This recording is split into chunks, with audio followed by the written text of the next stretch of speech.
Radio.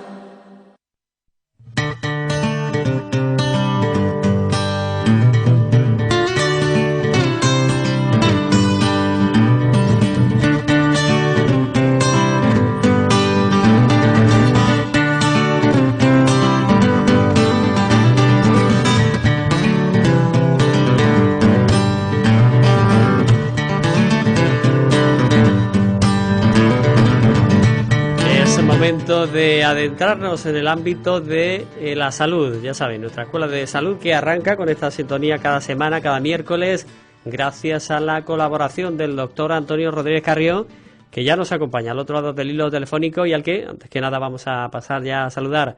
Antonio, bienvenido, buenas tardes. Hola, buenas tardes Juan Carlos y buenas tardes a todos los oyentes de Radio Ubrique. Hoy de nuevo para abordar diferentes temáticas, pero también lógicamente con el protagonismo de nuevo para la actual situación de la pandemia y cómo no, lo tenemos todos en mente, sobre todo después de las últimas noticias, la situación en torno a la vacunación con AstraZeneca, que recordemos bueno, pues ha sido suspendida no solo en España sino en distintos países europeos desde el pasado lunes, a la espera de un dictamen que se conocerá finalmente en la jornada de mañana.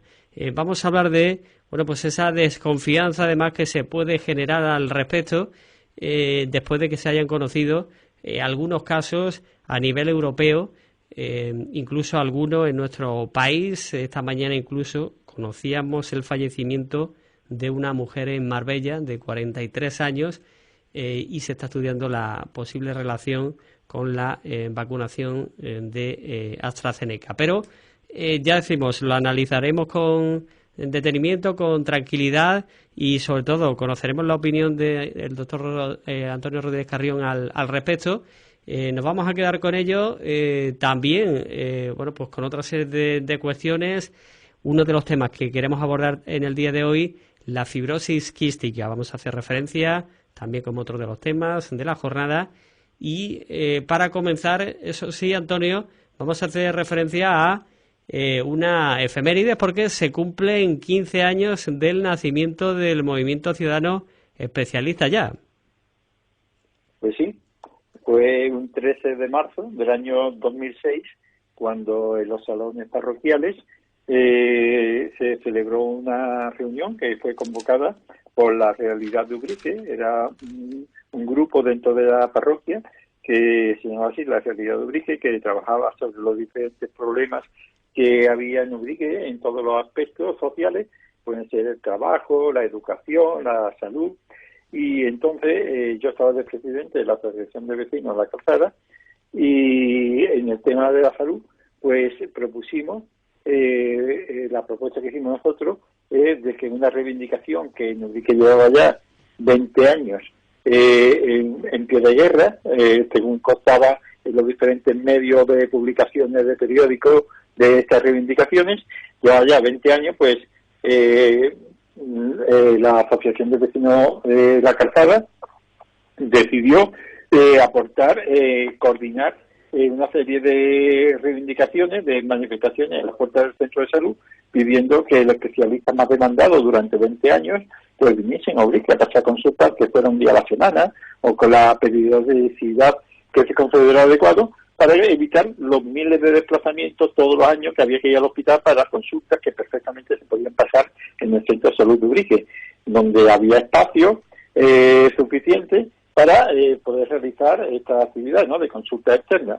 Cuando hubiera que hacer alguna prueba, como por ejemplo un TAC, una resonancia, o hubiera que ingresar para cualquier estudio, pues por supuesto habría que ir al hospital, pero para consultas que se pueden hacer perfectamente aquí, pues ya había espacio sobrado, porque ya digo, por las tardes, por ejemplo, estaban todas las consultas vacías, para poder pasar esas consultas.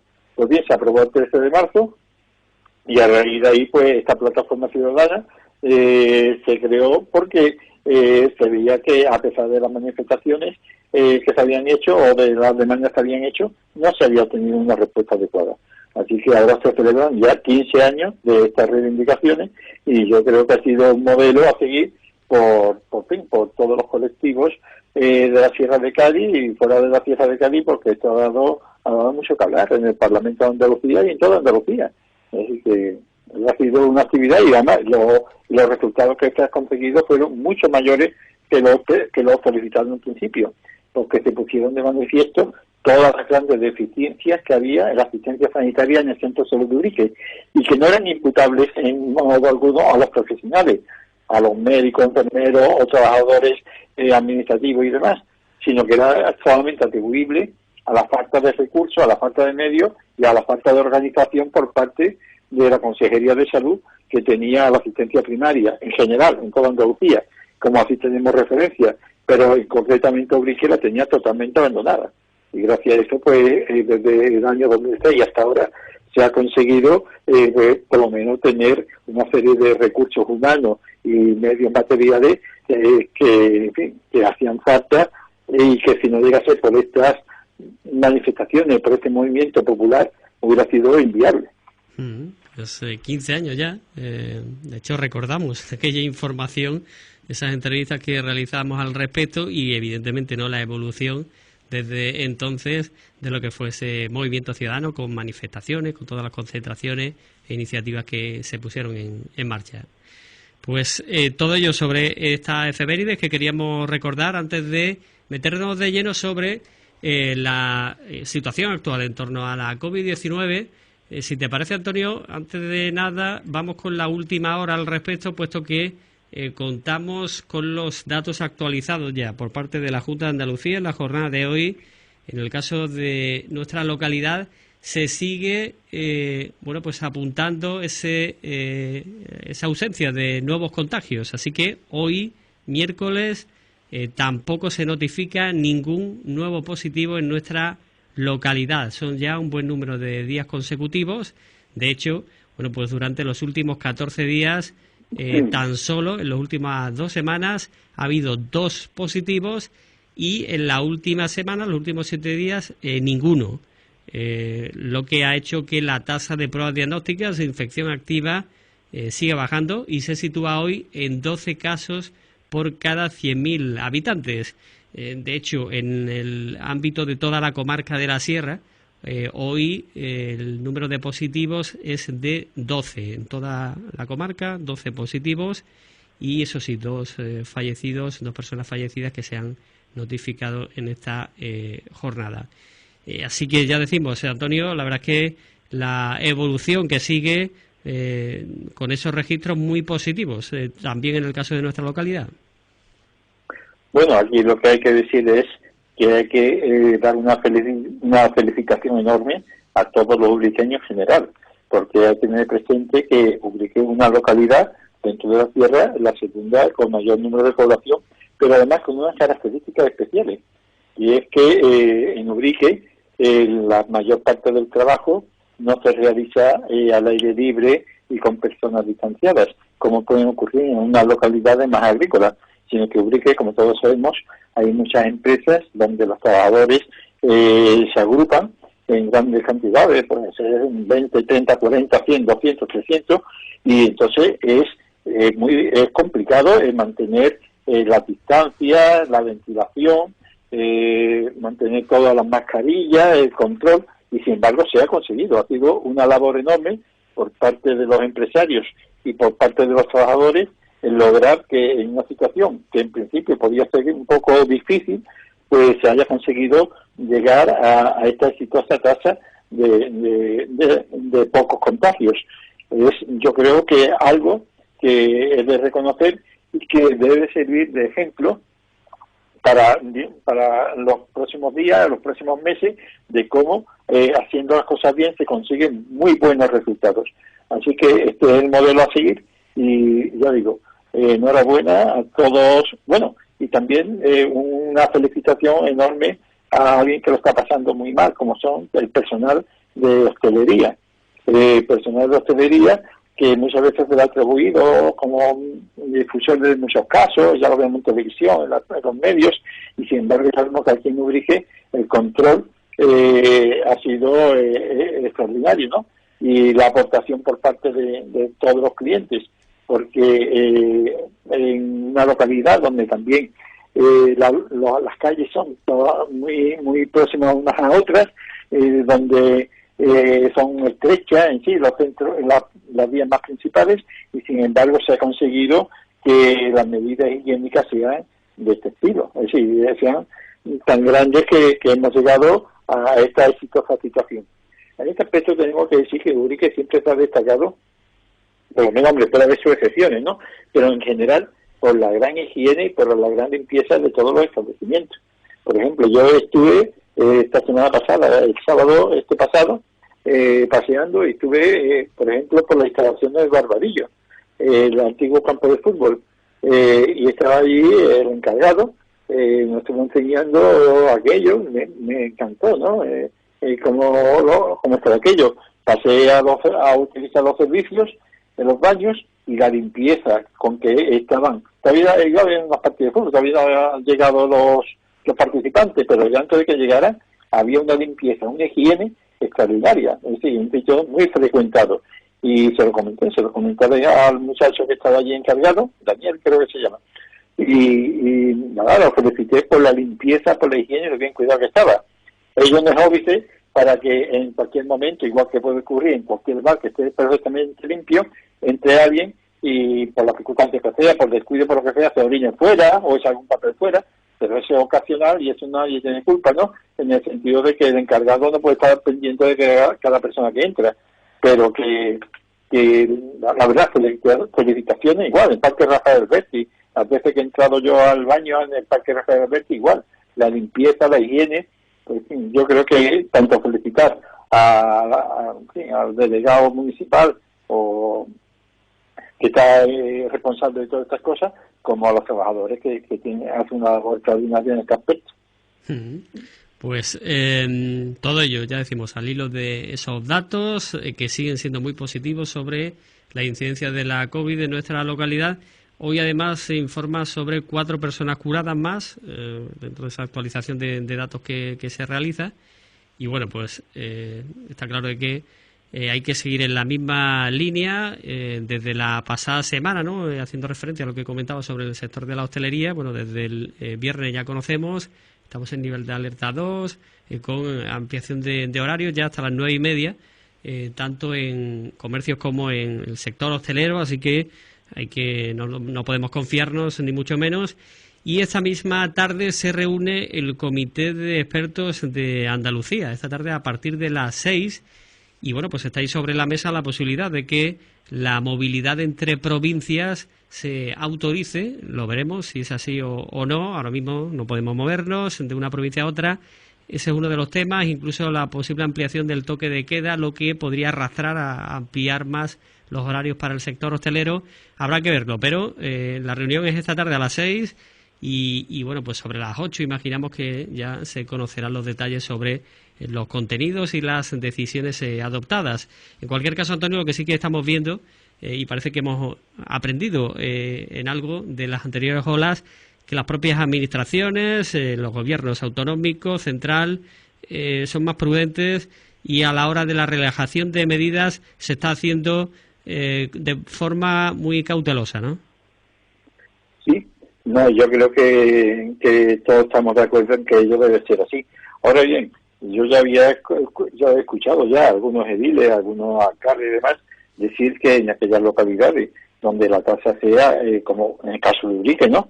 Una tasa muy baja, como en el caso que son 12 por cada 100.000 habitantes, se podría estudiar por parte de las autoridades autonómicas rebajar todavía aún más estas restricciones. Es decir, que tanto el toque de queda como cualquier tipo de restricciones, rebajarlo un poco más para así facilitar la economía, dado que el riesgo ahora mismo ha bajado hasta de 25, que se considera ya un tope, ¿no?, para rebajar o hacer una vida más o menos normalizada, ¿no?, dentro de la lógica de protección.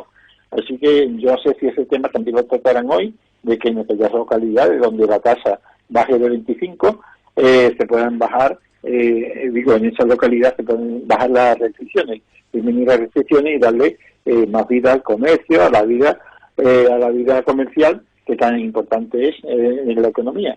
Así que ya veremos. De todas maneras hay que recordar, estuve revisando como en el año 2020, por esta época, es decir, hace un año, cuando estábamos en pleno confinamiento, cuáles eran las tasas. Y entonces las tasas eran todavía muy bajas, eran a nivel de España casi como estamos ahora, y ya había un confinamiento. Ahora había muchas cosas, desde luego. Ahora había, por ejemplo, en que ahora hay mascarillas y más conciencia de que hay que utilizarlas, porque se nos decía entonces que no eran muy necesarias las mascarillas, y era que, en la realidad era que no las había, no, que no fueran necesarias. Es decir, que había una serie de cosas que no se conocían. Hoy día sabemos que un simple caso, uno solo, puede originar una epidemia o una pandemia. Es decir, que en un caso en Ubrique que surgiera, como no esté controlado, puede ser que ese caso origine 2 o 3 contactos más, estos cada uno de ellos a su vez 2 o 3 contactos más, y en un momento dado se puede disparar.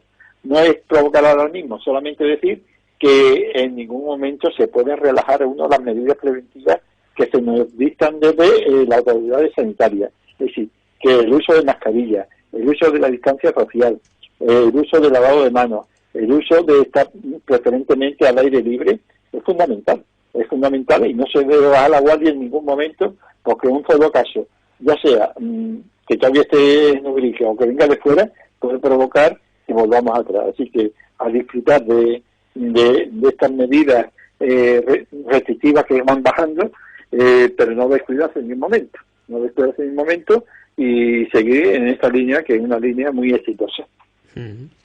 Pues vamos con otras cuestiones.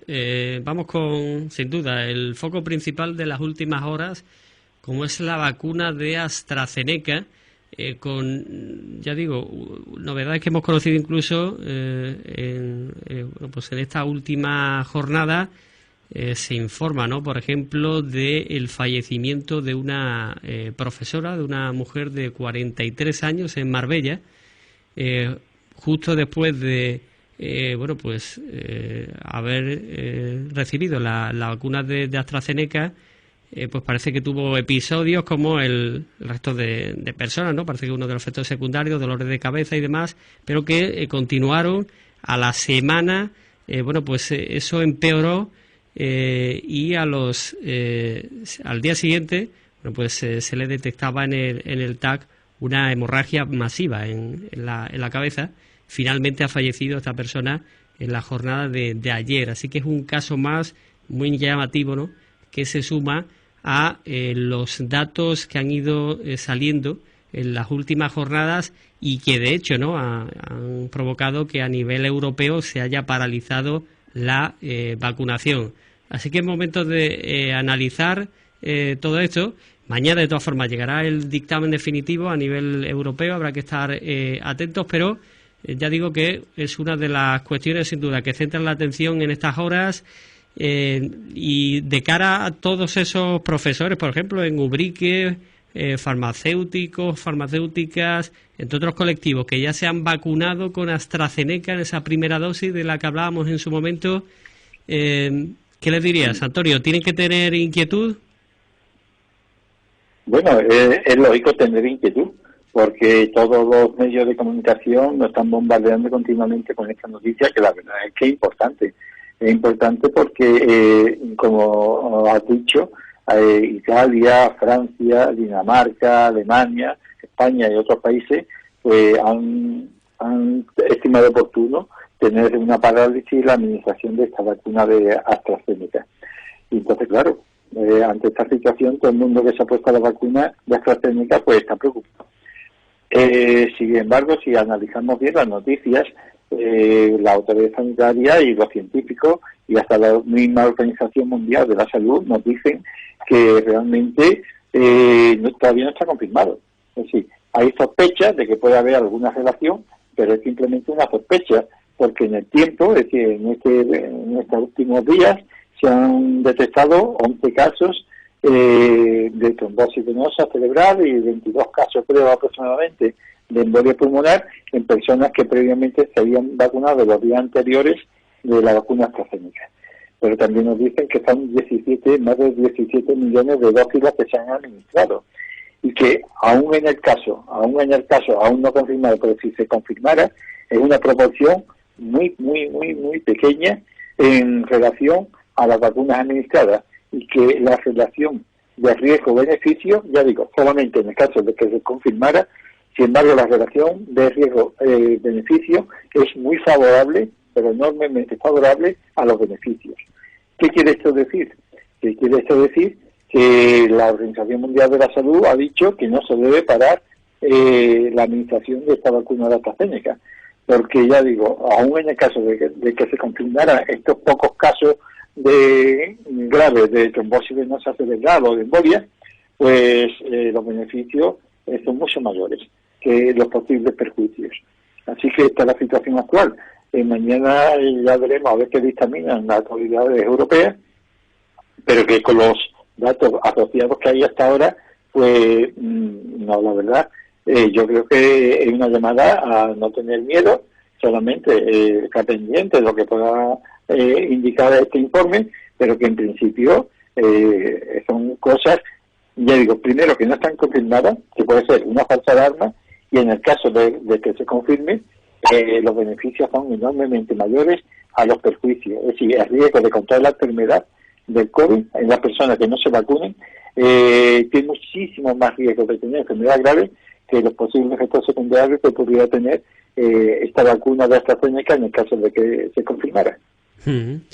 Además, no queda otra, ¿no?, que analizarlo de forma fría y con los datos. Y de hecho, en ese sentido, la agencia europea destacaba que pues se registran más casos por tromboembolismo en la población general que en lo que ha sido el número total de vacunados, ¿no? La incidencia anual de tromboembolismo pulmonar se estima entre 70 y 113 casos por cada 100.000 personas de cualquier edad. Esto son los datos que tenemos de cualquier momento, ¿no?, en los últimos años. Así que esos datos serían superiores incluso a los que se han recogido entre los vacunados, ¿no?, que no olvidemos son 17 millones en el caso de Europa.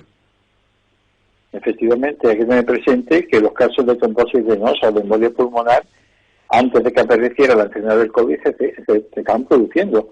Es igual que los infartos. Supongamos que en las personas, que los 17 millones de personas que se han vacunado, aparecieran, que digo yo, ocurrieran 10 infartos de miocardio, 10 infartos de corazón. Y dices, bueno, en este periodo, ¿no? Y si uno analiza, dice, bueno, pero es que a lo mejor vamos a ver qué ha pasado en los años anteriores que no había COVID. Y resulta que los años anteriores, donde no había vacuna de COVID porque no existía esta enfermedad, también ocurrían los infartos en esa misma proporción o mayor. Eso es lo que quiere decir, que a lo mejor estas cifras, ya digo, está todavía pendiente de estudios, de terminar los estudios, estas cifras coinciden con lo que habitualmente ocurriría en personas que no se hubiesen puesto la vacuna del COVID, estas trombosis que están detectadas, porque hay enfermedades que existían antes y que existen ahora y existirán mañana. Y entonces, pero claro, como ahora hay un mayor estudio, a una mayor control de esta vacuna, pues se ha detectado esto, ¿no? Pero está muy bien que se investigue, porque además esto nos da tranquilidad respecto a otras vacunas y respecto a otros medicamentos que puedan surgir en adelante. Señal de que todo está muy estudiado, muy controlado, y que los efectos secundarios que han surgido leves hasta ahora en las personas voluntarias y en las personas ya vacunadas con este y con otro tipo de vacunas, pues están en estos aspectos, están en las instrucciones, y que aquí no se ha ido tirando largo respecto al estudio, sino que se ha analizado exhaustivamente los casos voluntarios experimentados al principio, y se están analizando exhaustivamente todos los datos que van surgiendo desde que se están pidiendo la vacuna. Así que en este aspecto podemos estar tranquilos de que no se está haciendo nada a la ligera, sino que se está haciendo todo con las máximas precauciones, y que en tal aspecto podemos estar tranquilos en el aspecto de que no se está haciendo nada a la ligera. Antonio, para que quede más clara tu opinión, ¿tú te pondrías la vacuna de AstraZeneca si mañana te lo indican? Por supuesto. A mí todavía me queda bastante tiempo, porque todavía no me toca, ¿no? No me toca por la edad, ni porque gracias a Dios no tengo ninguna enfermedad grave. Así que todavía me quedan varias semanas o meses, no sé si el tiempo que me tocará todavía, ¿no? Y pues si a mí me dijeron, mire usted, que como nadie se la quiere poner, porque tiene miedo, se está adelantando a aquellas personas que lo estamos ofreciendo a otras personas. A mí me lo dicen, yo me la pongo pero sin pensarlo, y la segunda dosis detrás cuando me toque. Así que por mi parte, y yo creo que, en fin, que muchos de los que me están escuchando harían lo mismo. En fin, yo creo que nada, que tocará esperar unas cuantas semanas a que toque por la edad, y no porque yo espero que esta vacuna de AstraZeneca, que es importantísima porque facilita el que la enfermedad se erradique lo antes posible, pues que se facilite que esta vacuna se siga poniendo, porque no han tenido ningún efecto secundario grave que impida el que se administre. ¿Por qué? Porque yo digo, cualquier tipo de vacuna, ya sea la de Sputnik, la de Pfizer, la de AstraZeneca, la de Moderna, cualquier tipo de vacuna que aligere el que esta enfermedad, si no desaparezca, porque es muy difícil que desaparezca, pero al menos se controle, pues es bienvenida. Y el no poner esta vacuna, el retraso que pueda surgir, va a ocasionar que mucha gente se infecte, que muchas personas tengan problemas graves, que ingresen en la UBI, que fallezcan, todo por el retraso que va a suponer esta vacuna. Pero claro, ante esta problemática no hay más remedio que analizarlo para evitar cualquier tipo de complicación que pueda surgir por no estar bien estudiada. Mañana, insistimos, parece que va a llegar el dictamen definitivo por parte de la Agencia Europea del Medicamento. Podrían darse dos supuestos. Uno, que los informes pues confirmen que no hay relación directa entre la vacunación y esos casos. Por otro lado, podría pues verse cierta relación directa, pero de todas formas eso supondrían unos mínimos casos con respecto al global de vacunas administradas, y podría llegarse el caso que se asuma como un efecto secundario excepcional y pues siga adelante, como ocurre con muchísimos medicamentos, vacunas, etcétera, donde si leemos el prospecto podemos leer, pues de cada 100.000 personas uno puede tener tal efecto secundario, de cada 10.000 se da un caso de tal, y se asume, ¿no?, en la mayor parte de medicamentos. Efectivamente. Ten en cuenta que simplemente la aspirina, la aspirina, el ácido acetilsalicílico o cualquier medicamento que puede producir una hemorragia digestiva. Yo he visto personas morirse jóvenes por hemorragia de estómago, hemorragia digestiva, por haber tomado aspirina. Sí, yo he visto, conozco casos de personas y pacientes míos que han muerto en el hospital porque allí le dieron en su momento, no ahora, esto yo estoy diciendo hace algunos años, no vaya a creer nadie que esto va a ocurrir ahora, pero que ocurre la hemorragia digestiva por ácido acetilsalicílico, la aspirina, o por, ibuprofeno, o por cualquier uno de los riesgos que se asumen, cuando alguien está tomando ibuprofeno, que lo toman muchas personas, por ejemplo, para los dolores, para la fiebre, está asumiendo el riesgo de tener una hemorragia digestiva, está asumiendo tener problemas de riñón, está asumiendo tener problemas de corazón, porque son efectos secundarios que aparecen en el prospecto, en proporción muy pequeña, pero que están ahí, que después nadie puede decir, hay que ver, no, que todo, y el que se toma penicilina, que es uno de los fármacos antibióticos que producen menos efectos, pero hay personas dedicadas a la penicilina, que al menos no lo saben, y si se ponen penicilina, porque nunca se han puesto, pues pueden tener una reacción grave.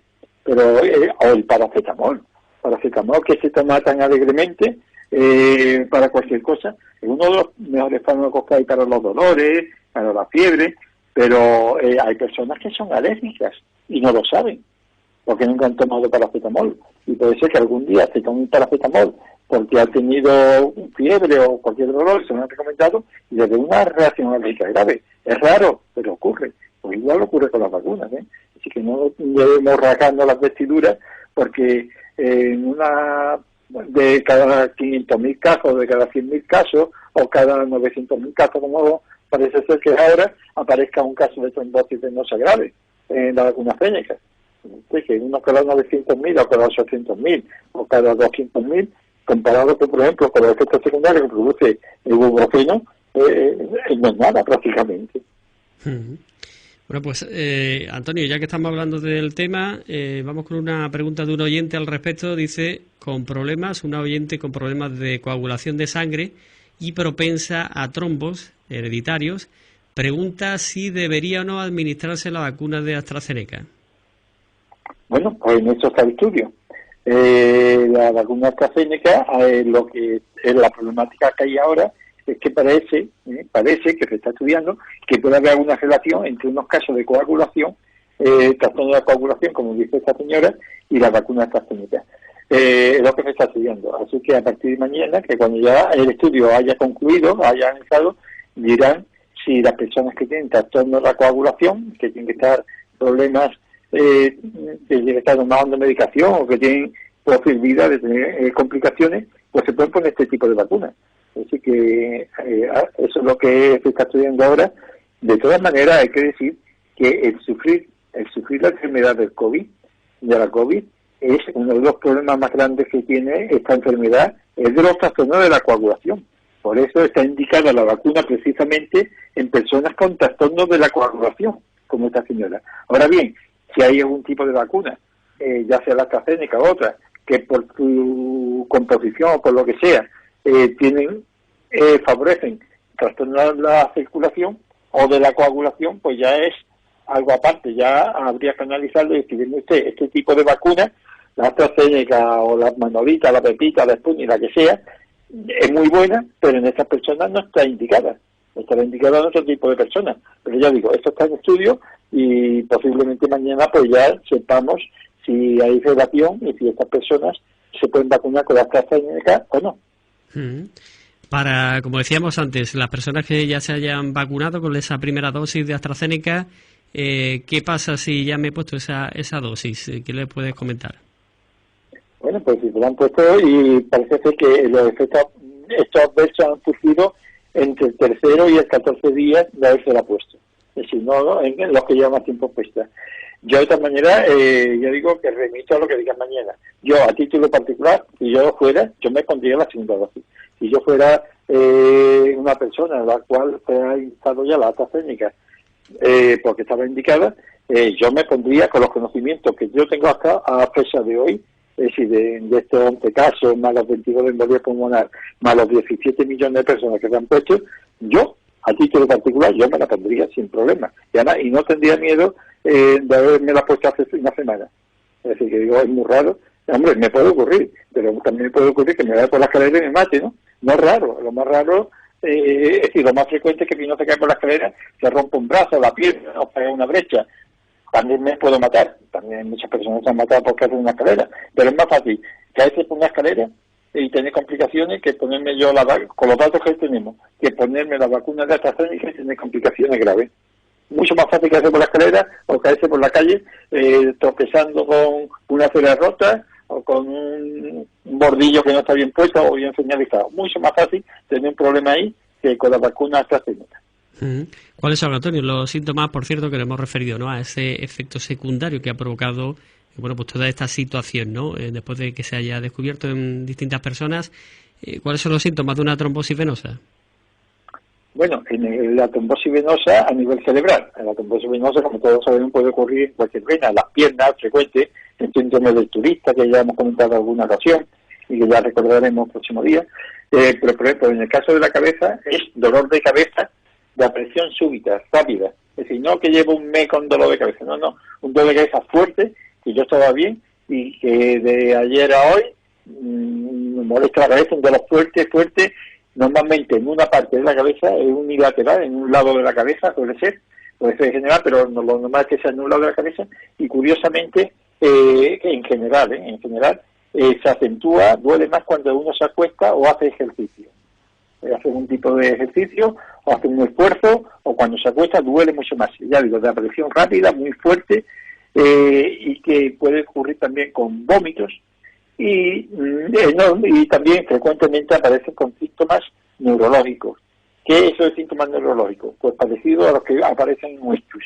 Puede aparecer debilidad en las piernas, junto al dolor de cabeza, o dificultad para hablar, o dificultad para entender lo que a uno le hablan, confusión, que está con la cabeza como atontado, ¿no?, como confuso, puede perder la visión de un ojo, que son, ya digo, síntomas neurológicos que puede aparecer en un ictus. Pues puede aparecer este fuerte dolor de cabeza intenso y, ya digo, y además es un dolor de cabeza que no se quita con los calmantes habituales. Por ejemplo, dice, oye, yo tengo un dolor de cabeza, se me quita con el paracetamol o con el Norotil. No, este dolor de cabeza no se quita con los calmantes.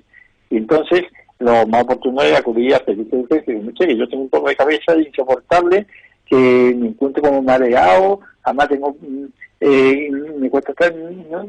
Las palabras no me salen bien, o tengo las manos o las piernas sin fuerza. Todas estas cosas son signos de alerta, que puede ser un ictus, pero lo más frecuente, lo más fácil que sea, o puede ser un signo de trombosis venosa, que en general es muy raro, es una enfermedad bastante rara, pero como ahora está coincidido con la vacuna, pues lo que ha llamado la atención. El problema va a ser, la mayor preocupación que esto va a suponer para las personas que se vuelvan a vacunar con AstraZeneca, porque uno de los efectos secundarios es precisamente el dolor de cabeza, ¿no? Era uno de esos efectos secundarios, y es verdad que no, que eso está claro que ya va a provocar inquietud, ¿no? Si se reanuda. Sí, el dolor de cabeza, algo de fiebre, también cansancio, frecuente efecto secundario, pero que duran 24 horas y además no suele afectar en general tu actividad diaria. Es muy molesto, pero en fin, va a trabajar con este dolor, pero además se alivia con paracetamol generalmente. Así que se alivia con los calmantes habituales. Ahora bien, además se recomienda que antes de ponerse la vacuna se tome ya el paracetamol, ¿no? En las personas que no son alérgicas. Ahora bien, en el caso de la trombosis, el dolor es intensísimo, mucho más fuerte que un dolor de cabeza que se pueda tolerar. Además, ya digo, es unilateral, suele ser más frecuente en un lado de la cabeza y que aumenta al acostarse, y es frecuente que se asocie con otros síntomas neurológicos, como son trastornos en el habla, debilidad las piernas, los brazos, que no tiene fuerza, o tiene una hormiguilla muy extraña, o puede tener una confusión. Es decir, y ya digo, en 24 horas no se te quitan ni con paracetamol que te quitan. Es decir, esos son casos que deben valorarse. Una oyente nos envía, por cierto, un recorte, ¿no?, de periódico que habla de la vacuna de Janssen. Nosotros ya hablamos, ¿verdad?, semanas atrás, y apuntando, ¿no?, que la vacuna de Janssen podrá utilizarse en mujeres embarazadas y lactantes. Se trata de la primera fórmula contra la COVID-19 aprobada que requiere una sola dosis para generar inmunidad. Bueno, pues es una de las grandes esperanzas también, ¿no?, esta vacuna, que además solo requiere de una dosis de la que ya hablamos, Janssen o de Johnson & Johnson. Sí, y también he estado viendo alguna noticia que la vacuna Sputnik se va a fabricar también en España, la vacuna rusa. Pero es que además hay otro tipo de vacunas que también están en fase avanzada y que dentro de poco estarán en el mercado. Dentro de poco habrá muchísimas vacunas y esperemos que, en fin, que la esperanza que todos tenemos que para el verano o para el final del verano estemos ya el 70 o 80% de la población vacunada en España. En fin, es que es una realidad. Lo ideal sería que estuviera en todo el mundo. Los países del tercer mundo les va a costar más trabajo porque problemas de la economía, la pela es la pela, ¿no?, como dicen en algún sitio. Como estos países los recursos económicos son pocos, pues no se pueden costear lamentablemente esta vacuna. En fin, esperemos que pronto todo el mundo esté vacunado.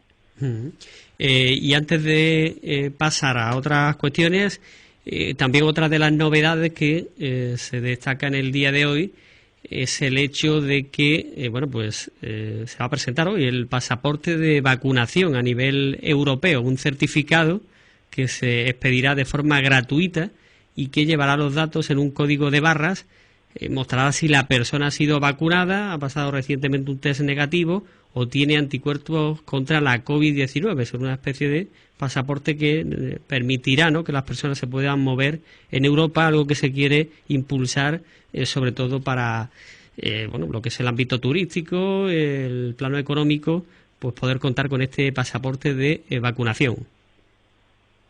Sí, es muy importante el que ya se tenga por lo menos una cierta garantía en estas personas de que están inmunes ellas tienen defensa contra el COVID, y que parece ser, según los estudios que están hechos sobre todo en Israel, que estas personas que ya están vacunadas también emiten menos virus en el caso de que estén infectadas, que era uno de los temas y que todavía está en estudio, ¿no?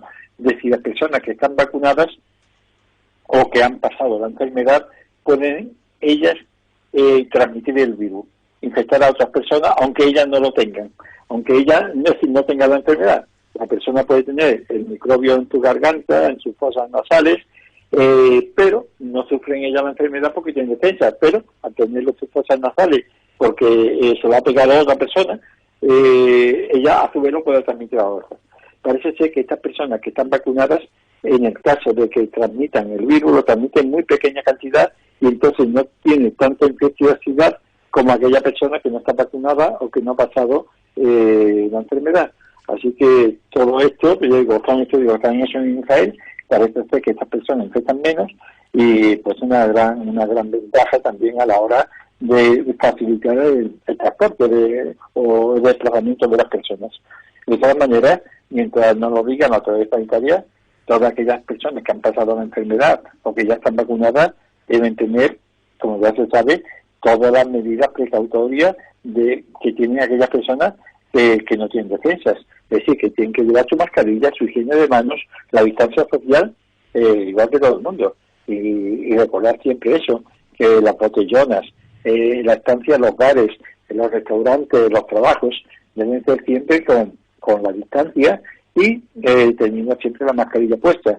En el caso de consumición, en un restaurante, en un bar, pues bajarse la mascarilla para consumir y después volvérsela a subir para hablar, para estar en el coloquio, la charla, no que a veces se puede ver en la televisión como hay reuniones de personas que no están convivientes y que sin embargo están en un bar fumando o charlando con una cerveza delante, y el hecho de tener una cerveza o una copita delante le parece ser que ya con eso anda contagia.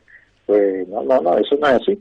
Es decir, que una vez que uno ha consumido lo que sea, se tiene que subir otra vez la mascarilla, porque al hablar, al reír, o, en fin, o al cantar o lo que sea, está transmitiendo saliva y esa saliva puede estar infectada. Ya sean personas con vacunas o sin vacunas. Quizás las vacunadas que han pasado enfermedad transmitan menos, pero que no se puede bajar la guardia hasta que no haya certeza absoluta de que estas personas vacunadas o que han pasado la enfermedad no transmiten la enfermedad, no transmiten el virus. Mientras tanto, todo el mundo va a conservar las medidas que nos dicen las autoridades sanitarias. Pues dejamos a un lado ese ámbito y antes de concluir, Antonio, si te parece, lo habíamos anunciado al principio, hoy queríamos abordar una enfermedad genética, ¿no?, de herencia, como es la fibrosis quística, que suele detectarse, ¿no?, en la juventud, ¿no?, los primeros años de vida. Sí, es una enfermedad rara, no es frecuente porque afecta a una de aproximadamente, no varía según la raza y los países, pero afecta aproximadamente en 1 de cada 5.000 personas. Aquí en Ubrique, que yo sepa, he detectado 2 casos, no sé si habrá alguno más, y son personas, normalmente esto se detecta ya en los niños, casi en los recién nacidos, porque ya empiezan con todas las alteraciones propias de esta enfermedad. Una enfermedad que se caracteriza porque la mucosidad que fabricamos normalmente en nuestro cuerpo puede ser la mucosidad de la garganta, de los bronquios, de la nariz, que suavizan todos estos tubos para que cuando pase el aire, en todas las partículas que lleva el aire de polvo y más que ven en esta mucosidad, y esa es una mucosidad que se traga o después se expulsa, y ya digo, tiene una función defensiva. Pero en estas personas que tienen fibrosis quística, esta mucosidad es muy espesa, muy viscosa, es pegajosa, de tal manera tan pegajosa es que llega un momento en que ataca los bronquios, no se puede ni tragar ni escupir, por lo espesa que es. Pero es que no solamente es en el aparato respiratorio, es decir, en la nariz, en los senos de la cara, es decir, las oquedades, los poquititos que tenemos los huesos de la cara, en los bronquios que impide el paso del aire, sino que también es, por ejemplo, en el paso que hay, en el tubito que hay desde el páncreas al tubo digestivo. Sabemos que el páncreas es un órgano, yo creo que le llaman pajarilla los animales, o bien un órgano, el páncreas es un órgano que fabrica la insulina, tan necesaria para controlar el azúcar de la sangre, pero también el páncreas fabrica una serie de sustancias llamadas enzimas digestivas, una serie de sustancias que a través de un tubito desembocan en el intestino, y en el intestino vierten, en el intestino, estas sustancias fabricadas por el páncreas, en el intestino favorecen la digestión de la comida, de las proteínas, de las grasas y demás. Pues bien, la mucosidad que hay en este tubito que va desde el páncreas hasta el intestino es tan espesa que lo atasca. Entonces, no pueden salir. Es decir, las sustancias que fabrica el páncreas no llegan al intestino. Entonces el niño, pues digo el niño porque ya los niños desde el nacimiento tienen esta enfermedad, pues el niño no tiene facilidad en hacer la digestión.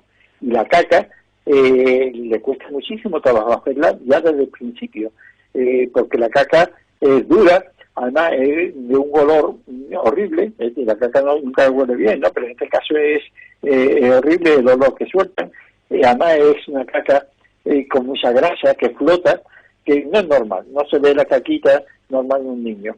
Y el niño además con el tiempo ve que no crece, que está delgadito, que está malnutrido, a pesar de que coma, con muchas molestias en la barriguita, que además son niños que tienen mucho resfriado, que suelen tener bronquitis, hasta con neumonía, con infecciones, tienen que estar tomando antibióticos, y el niño pues crece poquito, de baja estatura, ya digo, siempre con la barriguita mala y con mucho resfriado, mucha bronquitis y hasta neumonía.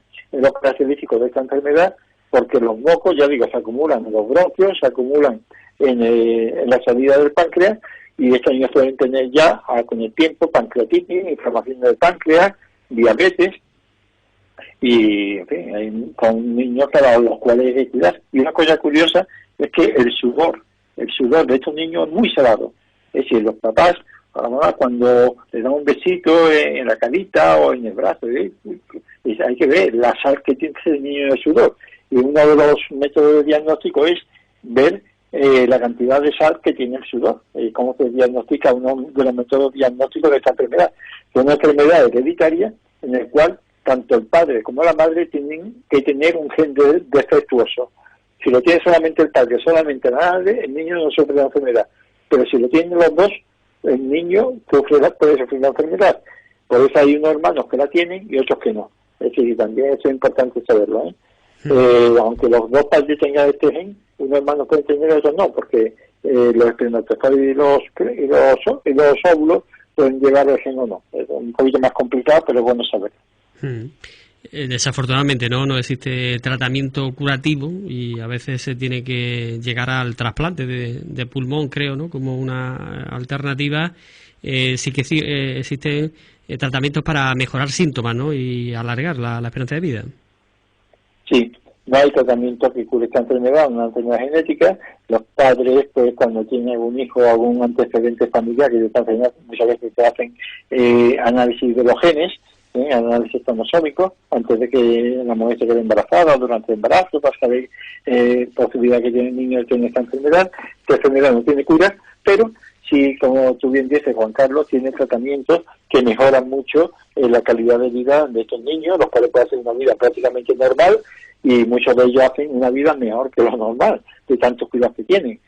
Cuidan su diabetes si la tuvieran, con ejercicio físico, que es muy importante, hacen deporte, hacen triatlón. Aquí en Ubrique, por ejemplo, hay chicos hay una chica que hace una cantidad de deporte, está la actividad preciosa, una atleta prácticamente, tiene una posibilidad de una vida completamente normal en la escuela, no afecta para nada la inteligencia, y después ya digo, si hacen ejercicio, pues tienen un cuerpo perfectamente saludable en todos los aspectos, salvo que tienen que tener cuidado con su dieta, porque ya digo, las digestiones, con tomar la medicación para evitar infecciones pulmonares, infecciones respiratorias, para hacer bien la digestión, y ya digo, y cuidarse. En este aspecto, los padres tienen una labor fundamental en no aburrirse, y es importante que se asocien a alguna entidad que es de fibrosis quística, porque ya digo, es una enfermedad que no es frecuente, y entonces a nivel nacional hay federación de asociaciones de fibrosis quística, porque la unión hace la fuerza. Entonces pues se dan consejos, se dan ayudas, están al tanto de los nuevos descubrimientos que hay que continuamente se está estudiando esta enfermedad, así que ánimo, porque si se pone empeño, estos niños pueden tener una vida muy normal y con una muy buena calidad de vida, ya digo, no tiene cura en ese aspecto, pero sí tiene remedio para llevar una vida prácticamente normal. Todo ello en torno a la fibrosis quística, que también queremos abordar dentro de nuestra Escuela de Salud en la jornada de hoy.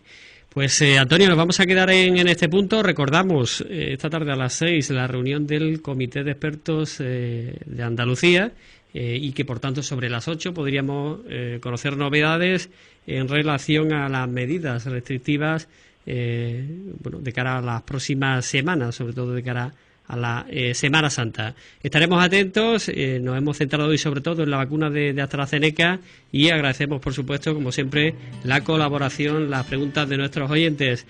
Antonio, te esperamos el próximo miércoles, si te parece. Pues nada, Juan Carlos, ha sido un placer estar contigo, con todos los compañeros de Radio Ubrique y con todos los oyentes de Radio Ubrique. Un cordial saludo a todos y hasta la próxima semana. Muchas gracias.